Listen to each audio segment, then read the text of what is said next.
आप कभी बोलते हो ना भगवान से कि भगवान मेरे साथ ये हो गया, मैं सब इतना अच्छा करता हूँ फिर भी मेरे साथ बुरा होता है।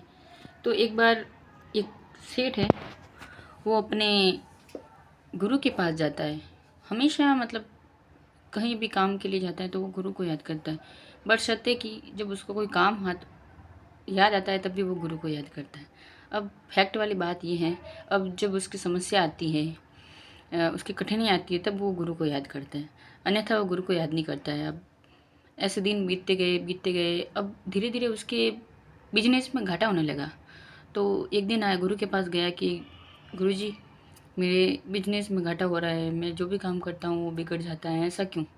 तो गुरुजी ने एक पत्र लिखा और बोला कि आप ये घर पे जाके पढ़ना। और उस पत्र में लिखा हुआ था कि तुम ऑफिस जाते थे तब भी मैं तुम्हारे साथ था, लेकिन तुम मुझे कभी याद नहीं करते थे। तुम ऑफिस जाते समय जब ट्रेन में बैठते थे तब भी वो तुम्हारे लिए 15 मिनट थे।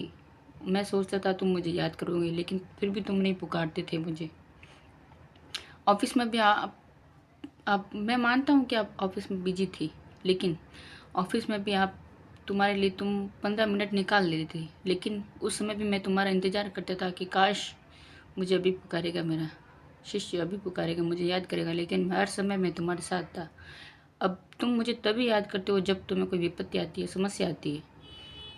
आज भी तुम इसी आज भी मेरे चरणों में इसीलिए आए हो कि तुम्हें बिजनेस में लॉस हो रहा है, घाटा हो रहा है, तब मैं अपने गुरु की याद आई। अगर तुम हर समय मुझे याद करोगे तो मैं, वैसे तो मैं तुम्हारे हर पल तुम्हारे साथ हूँ, लेकिन एक तुम्हारी भी आकांक्षा होती है कि अपने गुरु को याद करना या अपने इष्ट देवता को याद करना, जिसे आप मानते हो, चाहे वो गुरु हो या अपना इष्ट देवता, वो हर पल आपके साथ होते हैं, बशर्ते कि आप उनको याद ही नहीं कर पाते। देर इतनी है कि आप पुकारते नहीं। और खुशी की बात यह है कि आप जब भी पुकारते हो तो वो हर पल आपका साथ देते हैं।